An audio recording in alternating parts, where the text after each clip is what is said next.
कहानी को पूरा समझने के लिए कहानी के पिछले सभी भागों को ज़रूर देखें। उसका लिंक मैं आप लोगों को डिस्क्रिप्शन बॉक्स में दे दूंगी और साथ में कमेंट बॉक्स में पिन भी कर दूंगी, तो आप वहां से भी जाकर देख सकते हैं। अवनी रिया और अखिल को अपनी शादी के बारे में बता ही रही थी कि तभी अचानक अवनी के हाथ में पकड़ा फ़ोन दोबारा वाइब्रेट हुआ। तीनों की नज़र अनजाने में स्क्रीन पर चली गई और अगले ही पल रिया के चेहरे पर एक लंबी चौड़ी मुस्कान फैल गई। ओहो, उसने आंखें गोल करते हुए धीरे से कहा। मतलब बात यहाँ तक पहुँच चुकी है। उसने फ़ोन की स्क्रीन की तरफ इशारा किया जहाँ बड़े प्यार से चमक रहा था, माई लवली हस्बैंड। रिया तुरंत अवनी के थोड़ा और करीब आ गई और उसे छेड़ते हुए बोली, वाह मैडम, नाम भी सेब है तो सीधे माई लवली हस्बैंड। फिर उसने नकली हैरानी से मुंह पर हाथ रख दिया। और हमें लगता था हमारी अवनी को रोमांस वोमांस से कोई मतलब ही नहीं है। अवनी ने तुरंत फ़ोन अपनी तरफ कर लिया, जैसे उसे डर हो कि रिया और ज़्यादा ना पढ़ ले। रिया, उसने उसे घूरने की कोशिश की, लेकिन उसके चेहरे पर आई हल्की सी शर्म और झेप छिप नहीं पाई। असल में वो शर्म नहीं थी, बल्कि अचानक सबके सामने इस नाम का दिख जाना उसे अजीब लग रहा था। लेकिन इस समय अगर वो ज़्यादा रिएक्ट करती तो रिया उसे और छेड़ती, इसलिए ना चाहते हुए भी उसके होठों पर हल्की सी मुस्कान आ गई। बस वही मुस्कान देखकर रिया और ज़्यादा खुश हो गई। हाय, उसने दोनों हाथ जोड़कर आसमान की तरफ देखा। हमारी अवनी भी आखिर प्यार में पड़ ही गई। अवनी ने तुरंत आंखें घुमाई, ड्रामा बंद कर, लेकिन उसकी आवाज़ में वो सख्ती नहीं थी जो आम तौर पर होती थी। रिया फिर हंस पड़ी। अरे फ़ोन उठा लेना, जीजू नाराज़ हो जाएंगे। उसने धीरे से उसके कंधे को हिलाया। इतनी देर से इंतज़ार कर रहे होंगे अपनी वाइफ के फ़ोन उठाने का। अवनी ने गहरी सांस ली। सच तो ये था कि इस वक्त उसका बिल्कुल मन नहीं था फ़ोन उठाने का, क्योंकि उसे अंदाज़ा था कि दूसरी तरफ बैठा आदमी कुछ ना कुछ ऐसा ज़रूर बोलेगा जिससे उसका मूड और ख़राब हो जाए। लेकिन अगर उसने कॉल कट कर दी तो आरिबीर दोबारा कॉल करेगा, फिर दोबारा, और शायद तब तक करता रहेगा जब तक वो फ़ोन उठा ना ले। इसलिए खुद को सामान्य दिखाने की कोशिश करते हुए उसने हल्का सा सिर हिलाया। एक्सक्यूज़ मी, इतना कहकर वो थोड़ा किनारे चली गई। अखिल की नज़र अनजाने में उसके पीछे चली गई। उसने गौर किया, अभी कुछ सेकंड पहले तक जो हल्की मुस्कान अवनी के चेहरे पर थी, फ़ोन उठाते ही वो जैसे धीरे धीरे गायब हो गई। उसकी उंगलियां फ़ोन को थोड़ा ज़्यादा कसकर पकड़ चुकी थी, जैसे वो खुद को पहले से तैयार कर रही हो। अवनी ने कॉल रिसीव की। क्या बात है, उसने आवाज़ को सामान्य रखते हुए कहा। कोई ज़रूरी बात थी, आपने फ़ोन क्यों किया? दूसरी तरफ बैठे आर्यवीर ने जैसे ही उसकी आवाज़ सुनी, उसके होठों पर हल्की मुस्कान आ गई। वो तुरंत समझ गया कि आसपास लोग हैं, क्योंकि उसकी बीवी उसके इस तरह नरमी से तभी बात करती थी जब वो किसी के सामने होती थी। उसने जानबूझकर कुछ सेकंड चुप रहकर उसे और परेशान किया, फिर बेहद आराम से बोला, मेरी स्वीट हार्ट, मैंने इसलिए फ़ोन किया क्योंकि मुझे तुम्हारी बहुत याद आ रही थी। अवनी ने तुरंत आंखें बंद कर ली। हे भगवान, उसने मन ही मन बुदबुदाया, ये आदमी हर वक्त इतना ड्रामा क्यों करता रहता है। उसने खुद को संभाला ताकि चेहरे पर गुस्सा ना आए। अच्छा, उसने धीरे से कहा, काम बताइए, नहीं तो मैं क्लास में जा रही हूँ। उसकी आवाज़ सुनकर आर्यवीर हल्का सा मुस्कुराया। ऊपर से जितनी शांत लग रही थी वो जानता था अंदर से उतनी ही चिढ़ी हुई होगी। हाँ, काम है, वो बोला। शाम 6 बजे तक घर पहुंच जाना, मैं ड्राइवर भेज दूंगा। अवनी की भौहें हल्की सी सिकुड़ी। क्यों? क्योंकि शाम को घर पर पार्टी है। पार्टी? उसने तुरंत पूछा, किस लिए? आर्यवीर अपनी कुर्सी पर पीछे टिक गया। उसकी आवाज़ में वही आत्मविश्वास नजर आया जो हमेशा उन्हीं को परेशान कर देता था। मैंने कहा था ना, बहुत जल्दी पूरा मुंबई शहर जानेगा कि तुम आर्यवीर सिंह खुराना की बीवी हो। अवनी का चेहरा उसी पल थोड़ा सख्त हो गया। उसने जल्दी से इधर उधर देखा कि कहीं कोई उसे देख तो नहीं रहा। क्या मतलब? उसने दबे गुस्से से पूछा। मतलब सिंपल है बीबी, आर्यवीर ने बेहद सहज लहजे में कहा। आज शाम की पार्टी में सबको पता चल जाएगा कि मैं मैरिड हूँ बीबी। बस तुमको सबसे इंट्रोड्यूस करवाना चाहता हूँ। आखिर तुम मेरी बीबी हो, पूरे शहर को पता तो चलना चाहिए ना कि आर्यवीर खुराना ने शादी कर ली। उसके होठों पर हल्की मुस्कान थी। वैसे भी बहुत सारी लड़कियां आज भी मुझे देखकर आहें भरती हैं, उनका दिल टूट जाएगा। लेकिन क्या करूं, मुझे तो बताना पड़ेगा कि मैं अब मैरिड हूं, ताकि आगे से कोई मेरी तरफ नज़र उठाकर भी ना देखे। अवनी की आंखों में गुस्से की चमक उभर आई। तुम्हारी तरफ नज़र उठाकर कोई देखे या ना देखे, मुझे उससे कोई फर्क नहीं पड़ता, उसने गुस्से से दांत पीसते हुए कहा। और अगर इतना ही शौक है ना तुम्हें रिसेप्शन और ड्रामा करने का, तो उन्हीं लड़कियों में से किसी को पकड़ कर बैठा लो, मुझे इन सब में घसीटने की ज़रूरत नहीं है। वो कुछ सेकंड रुकी, फिर बेहद दमे लेकिन टूटे हुए स्वर में बोली, तुम जानते हो मैं ये शादी नहीं मानती हूँ, फिर ये सब नाटक करने की क्या ज़रूरत है। दूसरी तरफ कुछ पल के लिए खामोशी छा गई, फिर आर्यवीर की आवाज़ आई, इस बार पहले से ज़्यादा ठंडी और सख्त। बीबी, तुम इस शादी को मानती हो या नहीं, इससे मुझे कोई मतलब नहीं है, उसने बहुत धीरे से कहा। मैंने तुम्हारा लेक्चर सुनने के लिए फ़ोन नहीं किया है। अवनी का दिल हल्का सा धड़का।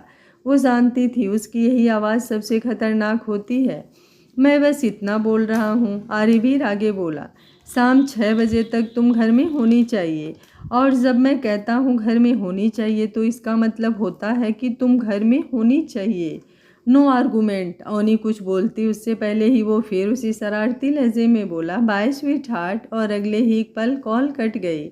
कुछ सेकंड तक अवनी वहीं खड़ी फ़ोन को घूरती रह गई। उसका चेहरा गुस्से से लाल हो चुका था। उसने इतनी ज़ोर से फ़ोन पकड़ा हुआ था कि उसकी उंगलियां सफ़ेद पड़ने लगी थी। ये इंसान खुद को समझता क्या है, वो मन ही मन बड़बड़ाई।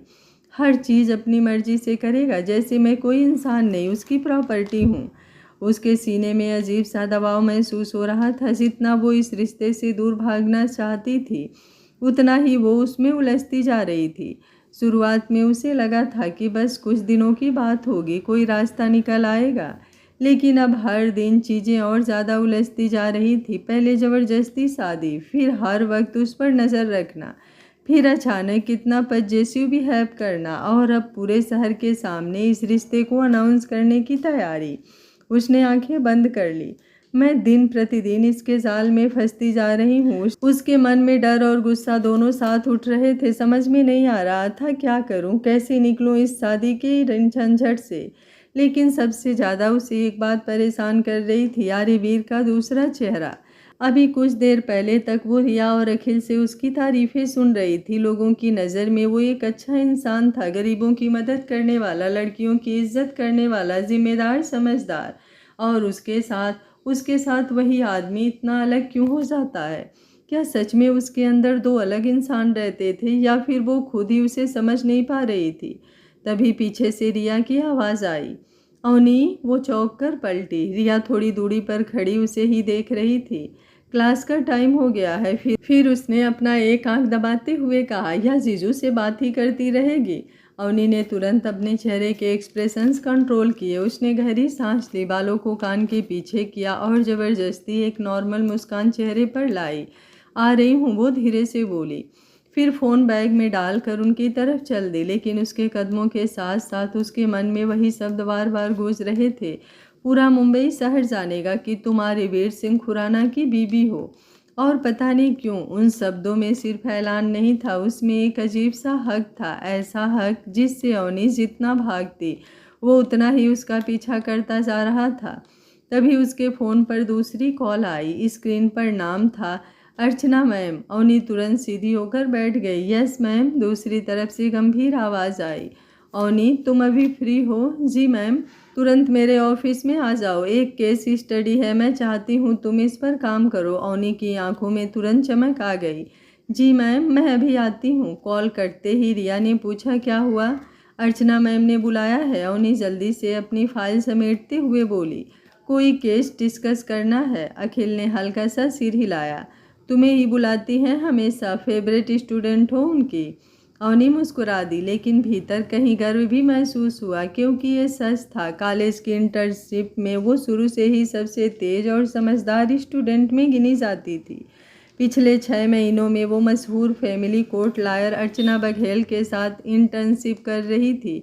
वहाँ सिर्फ फाइल्स उठाना या कॉफ़ी लाना नहीं होता था। अर्चना बघेल अपने इंटर्न्स को असली केस पढ़ाती थी, कोर्ट ऑब्जर्वेशन करवाती थी, ड्राफ्ट बनवाती थी और कई बार क्लाइंट मीटिंग्स तक में बैठने देती थी।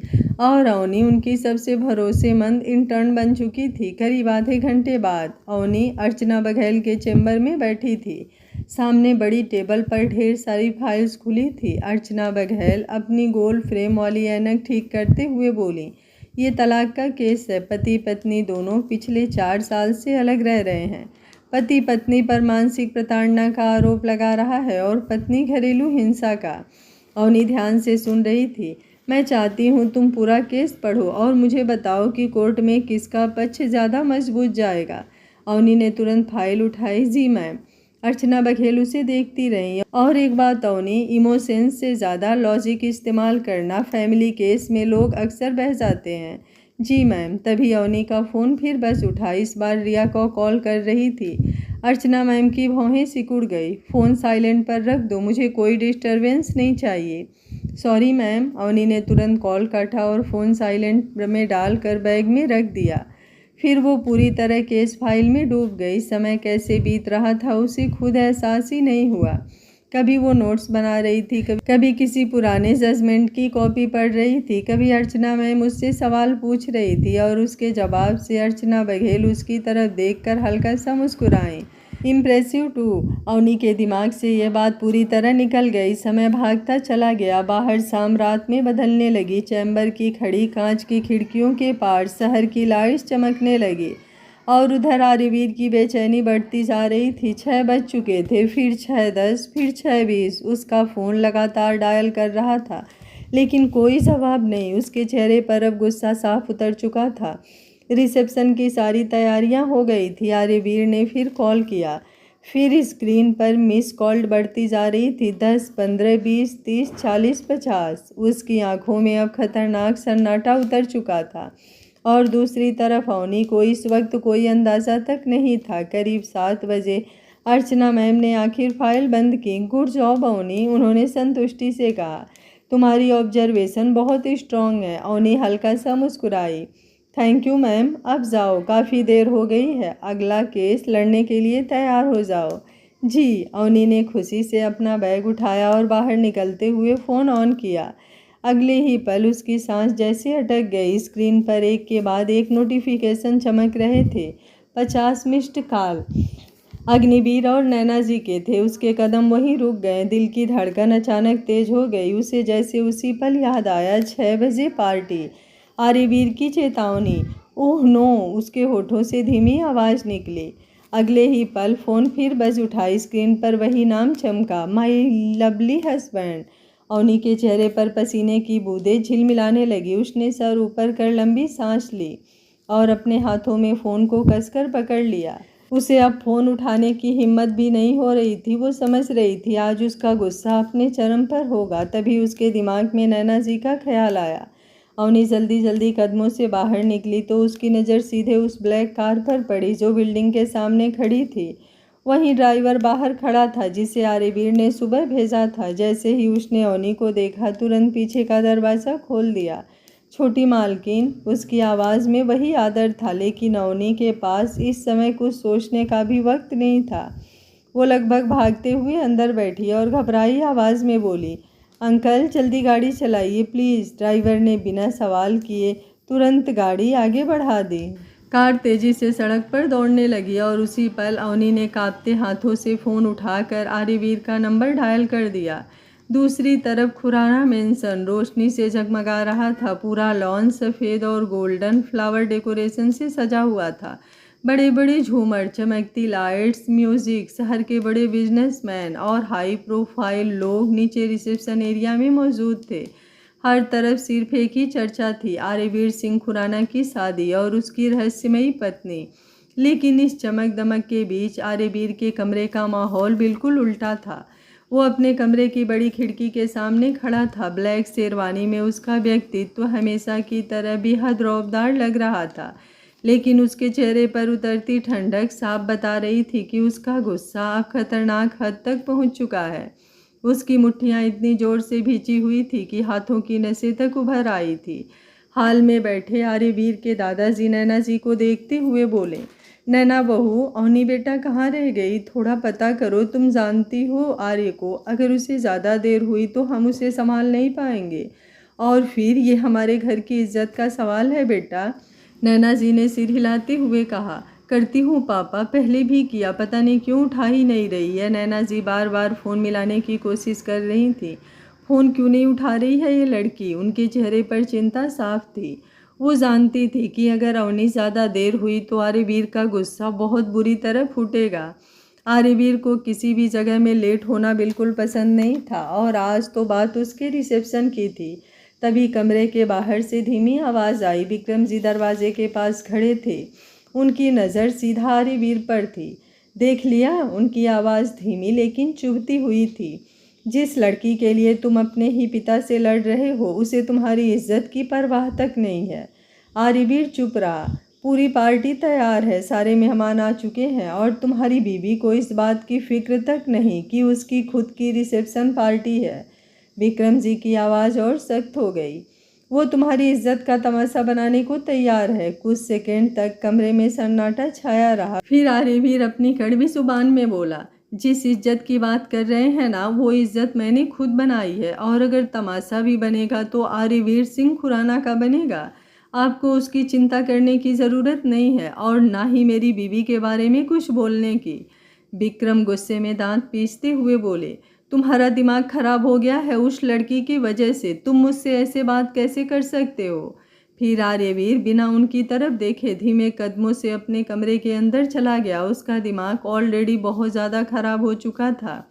उसके चेहरे पर ऐसा ठंडा गुस्सा था जिसे देखकर कोई भी डर जाए।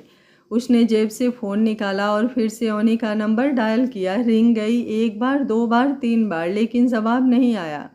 अगले ही पल उसने गुस्से से फ़ोन उठाकर सीधे बेड पर फेंक दिया। अवनी! उसके होठों से बेहद धीमी लेकिन खतरनाक आवाज़ निकली। इस बात की कीमत तुम्हें चुकानी पड़ेगी। उसने आंखें बंद कर गहरी सांस ली, लेकिन अगले ही पल फिर दांत भींच लिए। मैं तुम्हारे लिए थोड़ा नरम क्या हुआ? तुमने तो मुझे कमज़ोर ही समझ लिया।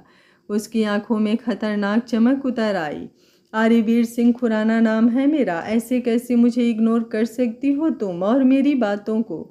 तभी बेड पर पड़ा फ़ोन फिर बज उठा। स्क्रीन पर नाम चमका, अवनी। आर्यवीर ने तुरंत कॉल उठाई। सॉरी, उधर से अवनी की घबराई हुई आवाज़ आई। वो मैं, पीछे के दरवाजे से अंदर आ जाना। आर्यवीर ने उसकी बात बीच में ही काट दी। उसकी आवाज़ इतनी सर्द और कड़क थी कि अवनी की सांस तक अटक गई। अगले ही पल कॉल कट गया। अवनी कुछ सेकंड तक फ़ोन को देखती रह गई। उसके हाथ ठंडे पड़ चुके थे। उसने धीरे से सिर सीट पर टिकाया और आंखें बंद कर ली। मुझसे बहुत बड़ी गलती हो गई, वो बुदबुदाई। फिर तुरंत ड्राइवर की तरफ देखकर बोली, अंकल पीछे वाले रास्ते से गाड़ी लगाइए। जी छोटी मालकिन। कुछ ही मिनटों बाद कार खुराना मेंशन के पीछे वाले हिस्से में जाकर रुकी। वहाँ सामने की तरफ भीड़ नहीं थी, लेकिन अंदर से आती म्यूज़िक की हल्की आवाज़ साफ सुनाई दे रही थी। अवनी जल्दी से गाड़ी से उतरी। उसका दिल इतना तेज़ी से धड़क रहा था जैसे अभी बाहर निकल आएगा। वो लगभग दौड़ते हुए अंदर की तरफ बढ़ी। जैसे ही उसने पीछे वाले कॉरिडोर में कदम रखा, उसके कदम अचानक रुक गए। सामने आर्यवीर खड़ा था, ब्लैक शेरवानी से, दोनों हाथ सीने पर बांधे और आंखों में वही खतरनाक लालिमा लिए। उसके पीछे कमरे के अंदर दो तीन ब्यूटिशियन खड़ी थी, जो शायद काफ़ी देर से अवनी का इंतज़ार कर रही थी। कुछ सेकंड तक दोनों बस एक दूसरे को देखते रहे। अवनी का गला सूख गया। वो पहली बार सच में डर गई थी, क्योंकि इस बार आर्यवीर चिल्ला नहीं रहा था और उसका वही शांत गुस्सा सबसे ज़्यादा खतरनाक था। अगले ही पल वो तेज कदमों से उसकी तरफ बढ़ा और बिना कुछ कहे उसका हाथ पकड़कर उसे अपनी तरफ खींच लिया। अवनी लड़खड़ा गई। आर्यवीर! उसने बेहद धीमी लेकिन खतरनाक आवाज़ में कहा। फिर उसे लगभग खींचते हुए कमरे के अंदर ले गया।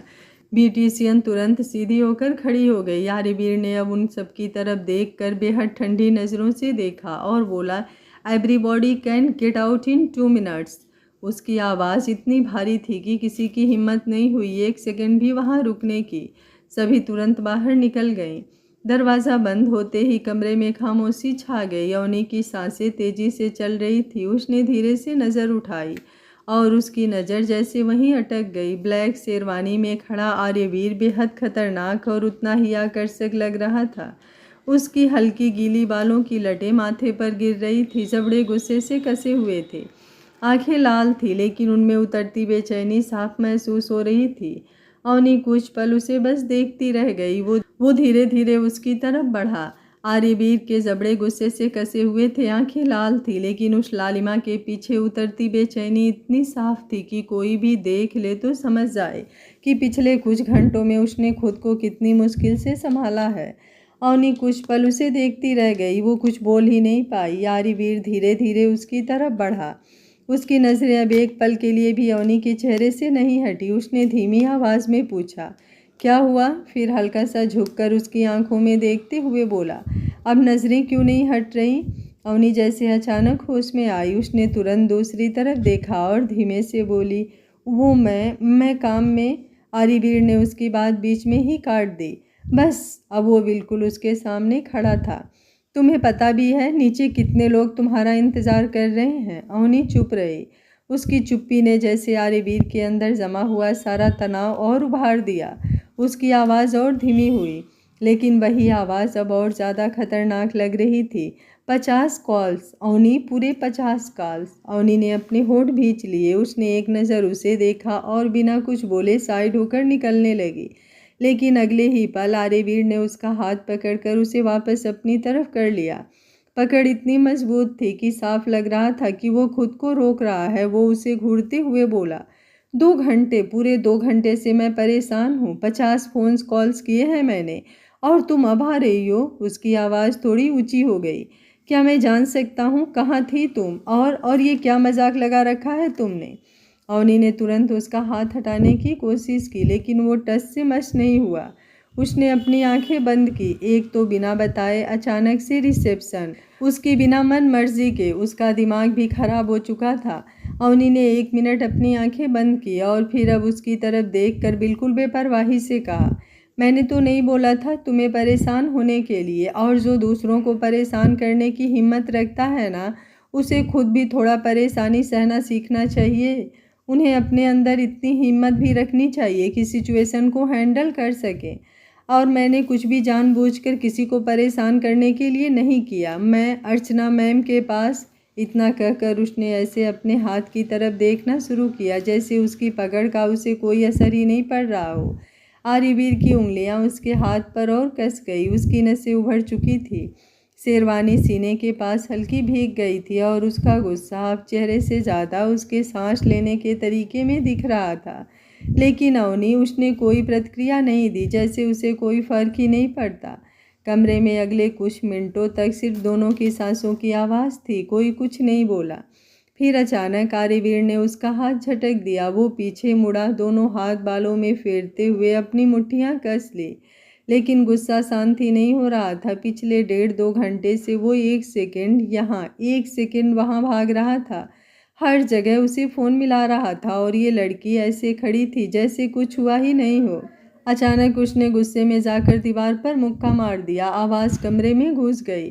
अवनी ने पलटकर उसे देखा, लेकिन उसके चेहरे पर फिर भी वही शांत भाव थे। तभी दरवाज़ा खटखटाने की आवाज़ आई। अवनी आगे बढ़ी और दरवाज़ा खोला। सामने नैना जी खड़ी थी। उन्होंने आते ही थोड़ा परेशान होकर कहा, अरे बेटा, बहुत देर हो गई, कहाँ लगा दी तुमने इतनी देर? और ये ब्यूटिशियन बाहर क्यों खड़ी है? अवनी ने बिना कुछ छिपाए एक नज़र आर्यवीर को घूर कर देखा और बोली, मॉम, अगर ये बात किसी और को समझ आए तब ना कि देर हो रही है, लेकिन नहीं, किसी को तो हिसाब करना है। नैना जी ने 1 सेकंड के लिए दोनों को देखा। माहौल समझते हुए उन्होंने तुरंत आर्यवीर की तरफ देखा और बोली, आर्य, तुम रेडी हो चुके हो ना? बाहर आओ जल्दी। अवनी को तैयार होने दो। बाहर सब लोग आ चुके हैं बच्चा, अच्छा नहीं लगता तमाशा करना। आर्यवीर ने जवाब नहीं दिया, बस गुस्से से अवनी की तरफ देखा। फिर बाहर निकलते हुए दरवाजे पर हल्का सा रुक गया। उसने पलट कर उसकी तरफ देखा और ठंडी लेकिन साफ आवाज़ में बोला, 20 मिनट, सिर्फ 20 मिनट में ये लड़की मुझे बाहर स्टेज पर चाहिए। इतना कहकर वो बाहर चला गया। नैना जी उसके पीछे गईं और फिर तुरंत वापस कमरे में आ गईं। अंदर आते ही उन्होंने ब्यूटिशियन से कहा, मेरी बहू वैसे भी बहुत खूबसूरत है, ज़्यादा टाइम मत लगाना। और सच में अगर आर्य ने कहा है कि 20 मिनट, तो 20 मिनट में अवनी बाहर स्टेज पर चाहिए, नहीं तो उसका कोई ठिकाना नहीं है। इतना बोलकर वो भी बाहर चली गई और कमरे में अब सिर्फ अवनी थी और तैयारी शुरू करती हुई ब्यूटिशियन। शाम होते होते रिसेप्शन का पूरा माहौल रोशनी और रौनक से जगमगा उठा था। बड़े बड़े झूमरों की चमक, हल्का म्यूजियम और चारों तरफ सजे फूल पूरे माहौल को किसी शाही जश्न जैसा बना रहे थे।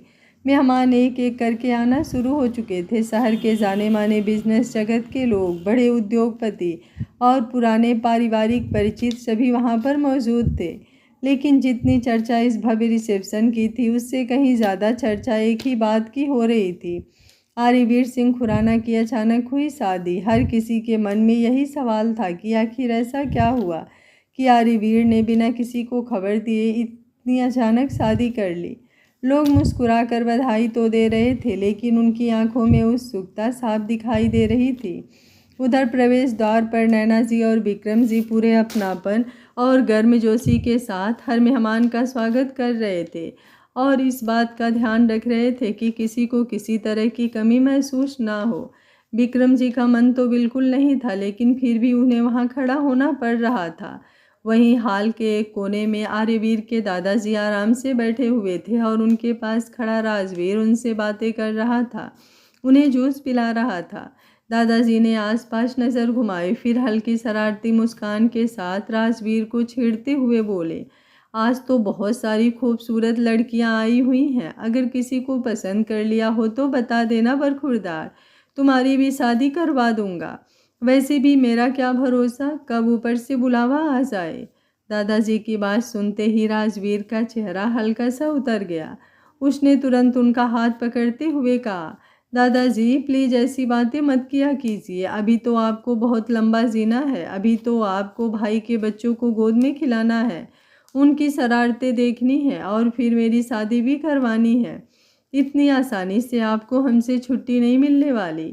राजवीर की बात सुनकर दादाजी हंस पड़े और उसके कंधे पर हाथ रखकर बोले, अच्छा तो मतलब अपनी शादी का भी प्लान बना रखा है तुमने।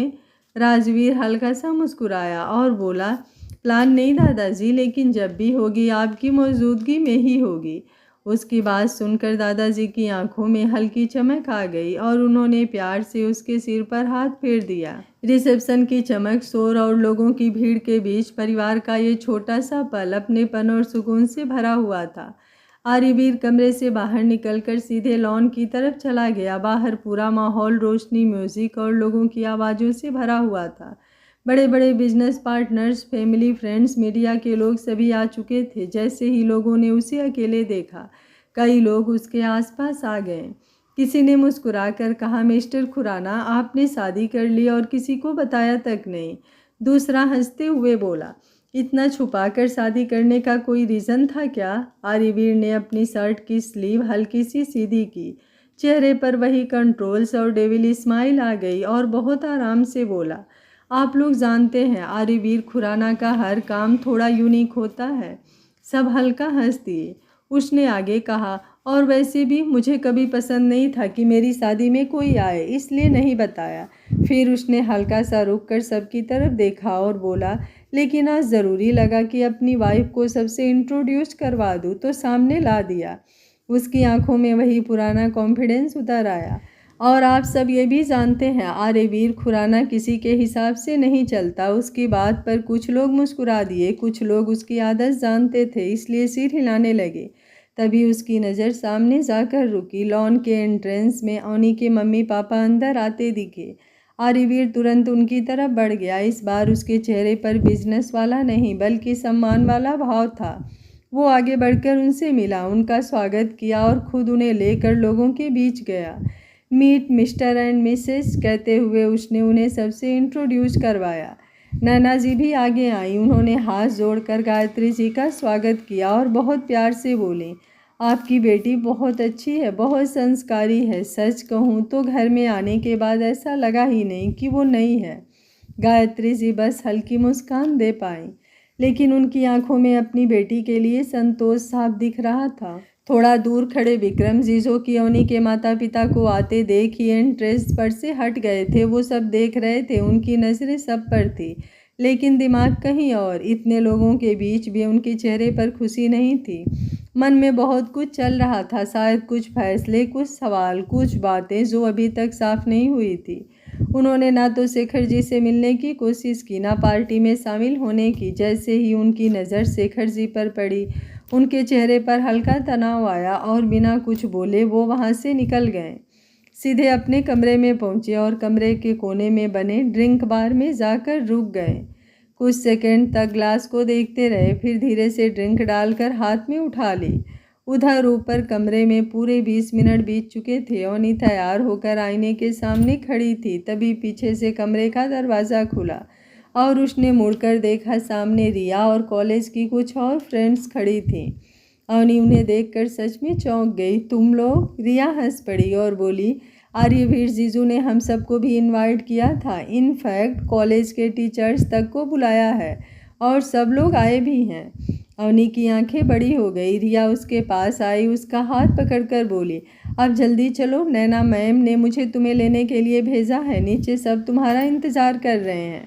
लड़कियां उसे लेकर नीचे आने लगी। सीढ़ियों से उतरते हुए अवनी थोड़ा झिझकी, लेकिन जैसे ही उसने नीचे नज़र डाली उसकी चाल धीमी हो गई। पूरे लॉन के बीच खड़ा आर्यवीर किसी से बात कर रहा था और उसी पल जैसे उसे एहसास हुआ कि उसे कोई देख रहा है, उसने सिर उठाया और फिर उसकी नज़रें वहीं रुक गई। भीड़, रोशनी, आवाज़ें सब जैसे पीछे छूट गई। उसकी आवाज़ सिर्फ अवनी पर टिक गई। कुछ सेकंड के लिए उसके चेहरे का सारा कंट्रोल जैसे टूट गया। सांस हल्की अटक गई, धड़कनें अचानक में तेज हो गई। वो बस उसे देखता रह गया, जैसे पहली बार देख रहा हो। अगले ही पल वो बिना कुछ कहे आगे बढ़ा और सबके सामने जाकर अवनी का हाथ थाम लिया। अवनी हल्का सा चौंकी, लेकिन उससे पहले ही उसने उसे अपने करीब खींच लिया। उसका दूसरा हाथ बहुत सहज लेकिन साफ अधिकार के साथ उसकी कमर तक पहुंच चुका था और वो उसे अपने साथ लेकर सामने खड़ा हो गया। उसी पल चारों तरफ कैमरों की फ्लैश लाइट लगातार चमकने लगी। आवाज़ें एक साथ उठी, मिस्टर खुराना इधर देखिए, सर एक फ़ोटो, सर एक सवाल, और फिर सवालों की लाइन लग गई। आर्यवीर सिंह खुराना, आपको इतनी चुपके से शादी क्यों की? क्या कोई खास वजह थी? अक्सर बड़े बिजनेसमैन अपने बराबर के परिवारों में रिश्ता करते हैं, आपने एक साधारण परिवार की लड़की से शादी क्यों की? रिसेप्शन का समय 7 बजे का था, लेकिन अब 9 बज चुके हैं, जबकि आप हमेशा समय के पाबंद माने जाते हैं। इसके पीछे क्या कारण है? कुछ सेकंड तक आर्यवीर बस सबको देखता रहा, फिर उसके चेहरे पर हल्की डेविल मुस्कान आई, लेकिन उसकी आंखों में वही पुराना खुराना वाला रौब था। उसने माइक की तरफ थोड़ा झुककर कहा, इन सब का सिर्फ एक ही कारण है। उसने बिना पलक झपकाए सबको देखा और बोला, आर्यवीर सिंह खुराना की मर्जी। वहाँ हल्की खामोशी फैल गई। उसने आगे कहा, मेरी मर्जी थी तो मैंने किसी को अपनी शादी नहीं बताई। मेरी मर्जी है तो आज रिसेप्शन कर रहा हूँ। मेरी मर्जी थी तो मैंने उस इंसान से शादी की जिसे मैं अपनी ज़िंदगी में चाहता था, और मेरी मर्जी थी तो शाम 7 की जगह 9 बजे सबको बुलाया। उसने एक सेकंड रुक कर कैमरों की तरफ देखा और बोला, अब आप सब मेरी वाइफ से मिल चुके हैं। अगर फ़ोटो चाहिए तो आराम से खींचिए, इंजॉय कीजिए और अच्छा समय बिताइए। बाकी आप सब जानते ही हैं कि मुझे बेवजह सवाल पसंद नहीं। इतना बोलकर उसने अवनी को हल्का सा और अपनी तरफ कर लिया। कैमरे फिर चमक उठे, कोई क्लोज शॉट ले रहा था, कोई दोनों को साथ कैप्चर कर रहा था। किसी फोटो में आर्यवीर की नज़रें अवनी पर थी, किसी में उसका हाथ उसकी कमर पर था। एक पल ऐसा आया जब अवनी के चेहरे पर आए हल्के बालों को उसने बहुत सामान्य तरीके से कान के पीछे कर दिया और वही पल दर्जनों कैमरों में कैद हो गया। अवनी बाहर से शांत खड़ी थी, लेकिन उसकी उंगलियां हल्की कस गई थी। उसे बिल्कुल उम्मीद नहीं थी कि आर्यवीर इस तरह सबके सामने उसे अपने करीब करेगा। उसके मन में एक ही बात घूम रही थी, आखिर दिखाना क्या चाहता है ये? क्या ये भी कोई नया तरीका है उसे परेशान करने का? फोटो सेशन खत्म होने के बाद दोनों स्टेज की तरफ बढ़े। जैसे ही वो थोड़ा अकेले हुए, अवनी एक कदम दूर हटते हुए धीमी लेकिन सख्त आवाज़ में बोली, थोड़ी दूरी मेंटेन करो, मौके का फ़ायदा उठाने की ज़रूरत नहीं है, इसका अंजाम अच्छा नहीं होगा। आर्यवीर ने उसकी तरफ देखा, फिर बिना जवाब दिए वापस उसका हाथ पकड़ लिया और हल्का सा और करीब करते हुए धीमे से बोला, इतनी भी खास नहीं लग रही हो कि मैं तुम्हारे करीब आने की कोशिश करूँगा। फिर थोड़ा झुककर मुस्कुराया, और अगर आ भी गया तो क्या बुरा होगा जाना? उसकी आंखों में वही शरारती चुनौती उतर आई। अभी तो बहुत सारा हिसाब बाकी है, just wait and watch. Avni ने उसे वैसे ही घूर कर देखा लेकिन कुछ नहीं बोली। उसने बस नज़रें हटा ली। थोड़ी देर बाद लोग एक एक करके मिलने आने लगे। कोई बधाई दे रहा था, कोई फ़ोटो खिंचवा रहा था। करीबी लोग स्टेज पर रुक रहे थे, बाकी लोग हेलो बोलकर आगे बढ़ रहे थे। कुछ देर बाद अवनी के मम्मी पापा भी स्टेज पर आए। शेखर जी ने जैसे ही अवनी को देखा, उनके चेहरे पर बहुत हल्की लेकिन गहरी मुस्कान आई। उन्होंने उसके सिर पर हाथ रखा और धीरे से बोले, कैसी है मेरी बच्ची? बस इतना सुनना था। अवनी के चेहरे का तनाव थोड़ा ढीला पड़ा। उसने कुछ नहीं कहा, बस हल्की सी मुस्कान दी और अपना सिर थोड़ा उनके हाथ से लगा दिया। उस पल उसने महसूस किया, चाहे कितना भी बदल जाए, कुछ रिश्ते हमेशा वैसे ही रहते हैं। तभी दूसरी तरफ से शोर सुनाई दिया। राजवीर अपने कुछ दोस्तों के साथ स्टेज पर चढ़ रहा था। आते ही उसने पूरे गर्व से कहा, सुन लो सब लोग, ये है मेरी भाभी। फिर उसने हंसते हुए अवनी की तरफ देखकर कहा, और सिर्फ भाभी नहीं, 1 महीने बाद ये बहुत बड़ी और बहुत काबिल वकील बनने वाली हैं। उसके दोस्त तुरंत उत्साह से अवनी से मिलने लगे। किसी ने कहा, वाह भाभी, इम्प्रेसिव। किसी ने कहा, राजवीर तो कॉलेज से ही आपकी तारीफ करता रहता था। माहौल हल्का होने लगा। अवनी पहली बार उस शाम थोड़ा सहज हुई और दूर खड़ा आर्यवीर बिना कुछ बोले उसे देख रहा था। उसके दिमाग में क्या चल रहा था ये सिर्फ वही जान सकता था, बाकी कोई नहीं। स्टेज पर लोगों का आना जाना अभी भी चल रहा था। कहीं हंसी की आवाज़ें थी, कहीं बिजनेस की बातें, कहीं फ़ोटो क्लिक हो रहे थे। अवनी बाहर से सबके बीच मौजूद थी लेकिन अंदर अभी भी बहुत कुछ समझने की कोशिश कर रही थी। तभी अचानक म्यूजिक थोड़ा धीमा हुआ। पूरे लॉन की लाइट्स हल्की हो गई और स्टेज की रोशनी एक जगह आकर ठहर गई। सबकी नज़रें सामने गई। नैना जी स्टेज पर आ चुकी थी। उनके हाथ में माइक था, चेहरे पर वही अपनापन और आंखों में हल्की चमक। उन्होंने मुस्कुराकर चारों तरफ देखा और कहा, सबसे पहले आप सभी का दिल से धन्यवाद। आपने इतना कीमती समय अपना निकाला और आज हमारे साथ यहाँ आए। इसके लिए मैं और पूरा खुराना परिवार आपका बहुत बहुत शुक्रिया अदा करता है। लोगों ने मुस्कुराकर तालियां बजाई। नैना जी आगे बोली, आप सबको ये तो पता है कि आज का दिन हमारे लिए खास है, क्योंकि आज पहली बार हम सबके सामने अपने परिवार के नए सदस्य का स्वागत कर रहे हैं। उन्होंने स्टेज के सेंटर में खड़े आर्यवीर और अवनी की तरफ देखा। उन्होंने हल्की मुस्कान के साथ कहा, आज सिर्फ एक ही वजह से ये खास शाम नहीं है। पूरा लॉन शांत होने लगा। लोग एक दूसरे को देखने लगे। नैना जी ने नाटकीय अंदाज में कहा, तो दिल थाम कर बैठिए, क्योंकि आज हम एक और बहुत खास पल सेलिब्रेट करने वाले हैं। तभी पूरे लॉन की लाइट्स एकदम धीमी हो गई। सिर्फ बीच में बना रास्ता हल्की गोल्डन लाइट से चमकने लगा। कुछ सेकंड तक सब चुप रहे। फिर पीछे से धीमा सा इंस्ट्रूमेंटल म्यूजिक बजने लगा। सबकी नज़रें उस तरफ उठी। वहाँ से 4-5 वेटर्स बहुत संभाल कर कुछ लेकर आ रहे थे। धीरे धीरे जैसे वो चीज़ वापस आई, सबकी आंखें बड़ी होने लगी। वो एक बहुत बड़ा खूबसूरती से डिज़ाइन किया हुआ केक था, कई लेयर्स वाला, लेकिन सबसे खास उसकी डिज़ाइन थी। उसके ऊपर सफ़ेद और काले रंग की फाउंडेंट से एक लड़की बनाई गई थी जिसने वकील का ब्लैक कोट पहना हुआ था।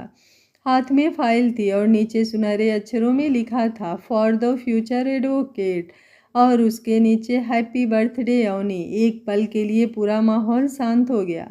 अवनी की सांस जैसे वहीं अटक गई। उसकी नज़र केक पर गई और उसके बाद आर्यवीर पर जाकर रुक गई। गर्मी बहुत ज़्यादा बढ़ गई है। यूपी में हर तरफ गर्मी का प्रकोप बहुत ही ज़्यादा है। काम करना बहुत ज़्यादा मुश्किल हो जा रहा है। आप लोगों के यहाँ गर्मी कैसी है? कमेंट बॉक्स में अपनी राय ज़रूर दीजिएगा। आज का पार्ट आप लोगों को कैसा लगा कमेंट करिएगा। Thank you for watching. मिलते हैं कहानी के अगले भाग में। तब तक स्वस्थ रहिए, मस्त रहिए, अपना ख्याल रखते रहिए।